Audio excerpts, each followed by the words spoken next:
Hello and welcome to Jeet stories, आपका अपना channel जिसमें आप अपनी खुशी अपने गम हमारे साथ बांटते हैं। अगर आपकी कोई परेशानी है, अगर कोई समस्या है, तो आप मेरे को लिखेंगे questionjeet@gmail.com पर। हम उसका समाधान निकाल के ही मानेंगे, चाहे किसी एक्सपर्ट से क्यों ना बात करनी पड़े। और अगर आपकी वो अचीवमेंट है, वो आपने अच्छा काम किया है, तो आप मेरे को लिखेंगे answerjeet@gmail.com पर। हम दुनिया को दिखाएंगे, दुनिया को इंस्पायर करेंगे ताकि वो भी अच्छे काम करें। चलिए आज का एपिसोड शुरू करते हैं। 2 चैप्टर्स हर बार की तरह, पहला इंस्पिरेशनल स्टोरी और दूसरा एक क्वेरी। आज की क्वेरी कुछ OCD को लेके है, यानी कि ऑब्सेसिव कंपल्सिव डिसऑर्डर को लेके है। बात करेंगे उस बारे में। और आज की इंस्पिरेशनल स्टोरी है शाहरुख खान की। जी हाँ, हमारा फिल्म इंडस्ट्री का बादशाह शाहरुख खान की कहानी है। तो शाहरुख खान साहब के फादर पेशावर से हैं। आफ्टर पार्टीशन, यानी कि जब 47 में पार्टीशन हुआ, उसके बाद ये शिफ्ट कर गए दिल्ली। पेशावर से, पेशावर के खान थे, दिल्ली शिफ्ट कर गए। और शाहरुख खान साहब हमेशा से गो गेटर रहे हैं। सेंट कोलंबस के पढ़े हुए हैं दिल्ली के, और उनको वहाँ पे सोर्ड ऑफ ऑनर दिया गया था, जिसको हर फील्ड में एक्सेल जो करता है उसको सोर्ड ऑफ ऑनर मिलता है। तो चाहे वो स्पोर्ट्स में हो, चाहे वो पढ़ाई में हो, चाहे वो अदर को करिकुलर एक्टिविटीज़ में हो, सब में शाहरुख खान एक्सेल करते थे कोलंबस में, और उनको मिला सोर्ड ऑफ ऑनर।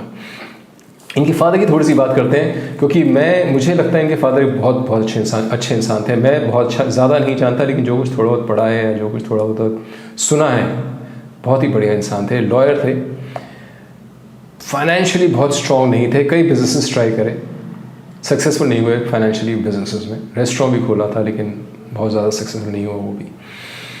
और अगर आपको मौका मिले, एक शाहरुख खान की स्पीच सुनिएगा जो उन्होंने जामिया मिलिया इस्लामिया में दी थी।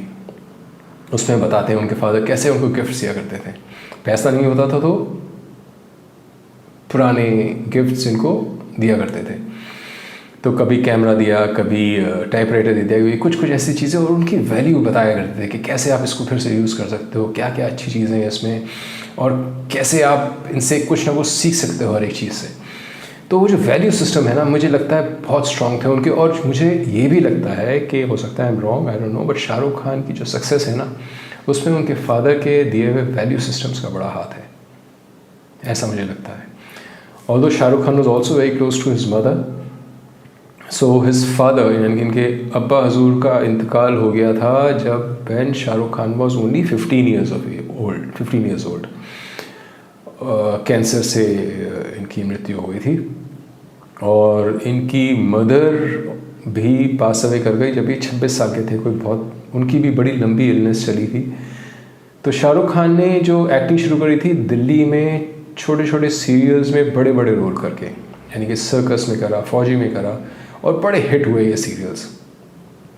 मेन कैरेक्टर था इनका, और बड़े हिट हुए ये सीरियल्स। और अच्छा, इनको लोगों ने बड़ा एंकरेजमेंट मिला इनको सीरियल से, बड़ा लोगों ने सराहा इनके काम को।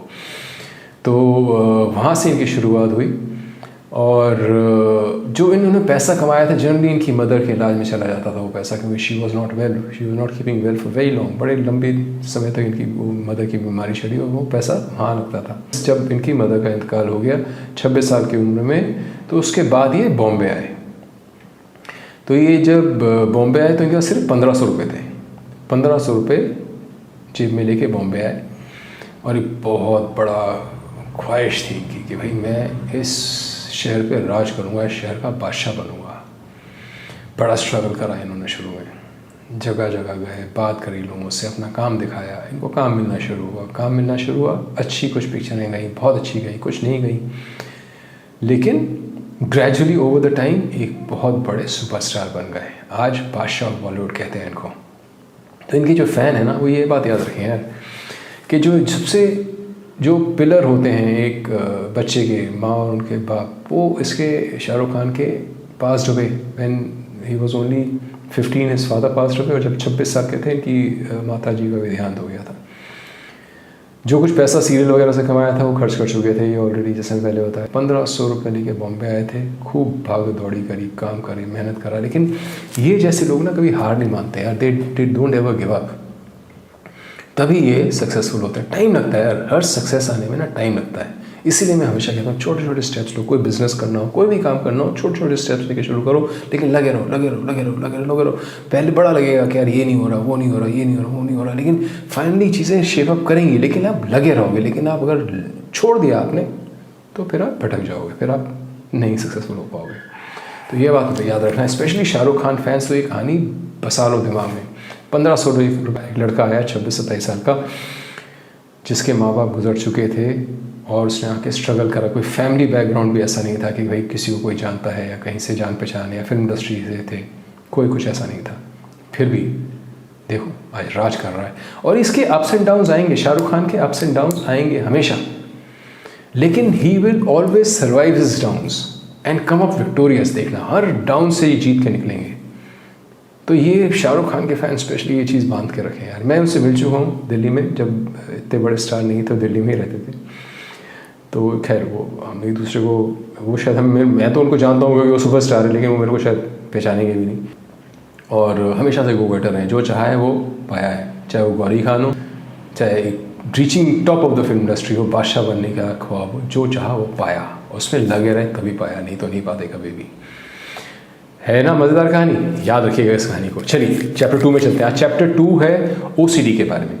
ये लिखती हैं एक लेडी हैं जिन्होंने नाम नहीं दिया अपना, कहती हैं I have obsessive compulsive disorder, जो मैंने बताया OCD, for last 15 years, but it has become very severe in last 2 years. I waste my time during periods, it becomes worse. My family and kids are affected by this. तो कहती हैं कि मेरे को OCD है, obsessive compulsive disorder है, जो कि 15 साल से है, लेकिन पिछले 2 सालों में बहुत ज़्यादा हो गया है। अब मेरे बच्चे और मेरे हस्बैंड बहुत परेशान है इस चीज़ से। तो होता क्या है OCD, पहले मैं ये बता दूँ जिनको नहीं पता, OCD ये एक एंग्जाइटी डिसऑर्डर है, यानी कि एक विकार है, चिंता विकार है। अब इसमें आपको ना एक ही थॉट बार बार आते रहते हैं, एक ही विचार बार बार आते रहते हैं और एक ही काम करने का बार बार मन करता रहता है। तो उससे बड़ी परेशानी होती है। आप कुछ करके गए फिर आ जाओगे, फिर वही करोगे, फिर कुछ करके गए फिर आगे करोगे। तो जनरली ये सफाई से ज़्यादा होता है, पर्सनल हाइजीन से हो सकता है, आपके आसपास की सफाई से हो सकता है। किसी को ये होता है कि यार बिल्कुल गंदगी नहीं दिखनी चाहिए, वो लगा रहता है पूरे दिन घर को साफ़ करने में। या फिर किसी को अपने आप से होता है कि मेरे में गंदगी नहीं होनी चाहिए, मैं बिल्कुल नहाते हैं 3 4 5 बार नहा लेते हैं लोग दिन में। तो इस तरह की चीज़ें होती हैं, उसको कहते हैं OCD। अब इसमें देखिए आप 15 साल से, जैसे आपने लिखा है 15 साल से आप सफ़र कर रही हैं, 2 साल से और वर्स हो गया है। अब इसमें 2 चीज़ें, एक तो आपको किसी आई एम श्योर 15 साल से आई एम श्योर किसी साइकोथेरेपिस्ट से आपका इलाज चल ही रहा होगा, कुछ बता ही रहा होगा, कुछ हेल्प कर ही रहा होगा। दूसरा पता नहीं आप किसी हेल्प ग्रुप का पार्ट है कि नहीं। आपने लिखा है मुंबई से हैं आप, मुझे नहीं पता किसी हेल्प ग्रुप का पार्ट है कि नहीं, but you must become a part of a help group. ये एक दूसरे को इतना एडवाइस मिलती है ना ऐसे ग्रुप से। और अगर आपको नहीं मिलता हेल्प ग्रुप तो आप मेरे को बताइएगा, I will try and locate something in your location, अगर आप अपनी एग्जैक्ट लोकेशन देंगे मेरे को तो। और दूसरी चीज़ जो मैं आपकी हेल्प कर सकता हूँ कि आप जिससे भी मिल रहे हैं, जो भी आपका एक्सपर्ट है, जो आपको गाइड कर रहा है, अगर वो पूरी तरह आपको हेल्प नहीं कर पा रहा है तो आप मेरे को बताइएगा। I look for somebody who is the best in India. तो उनसे मैं आपकी बात करा दूंगा, एक कॉन्फ्रेंस पे बात कर लेंगे या कुछ कर लेंगे। मतलब ये समझ लीजिए, मैं ये कहना चाह रहा हूँ आपसे ना, जैसे आपकी फैमिली आपके साथ खड़ी है वैसे हम भी आपके साथ खड़े हैं, जब तक आप बिल्कुल सही रास्ता ना पकड़ लें, बिल्कुल ठीक होने के कगार पे ना हो, तो तब तक हम आपके साथ हैं। And we will stay together till you are cured, is what I am trying to tell you. कम से कम आपका इलाज तो सही से शुरू हो जाए, फिर तो सब ठीक हो ही जाएगा। तो लिखिएगा ज़रूर, I wait for your response. अगर कुछ होगा तो ज़रूर हम आपकी हेल्प करने की पूरी कोशिश करेंगे। इनफैक्ट कोशिश नहीं करेंगे, ज़रूर करेंगे, ठीक है। और बाकी मैं इस पर ज़्यादा एडवाइस नहीं कर सकता, आपको एक्सपर्ट से बात करनी पड़ेगी। जैसे मैंने कहा, आप लिखिएगा, मैं आपके एक्सपर्ट से किसी बात कराता हूँ, ठीक है। चलिए, ये था आज का एपिसोड। दोस्तों लाइक सब्सक्राइब जरूर कर देना यार, और मिलते हैं अगले एपिसोड में। तब तक के लिए जय हो, टिल मीट अगेन।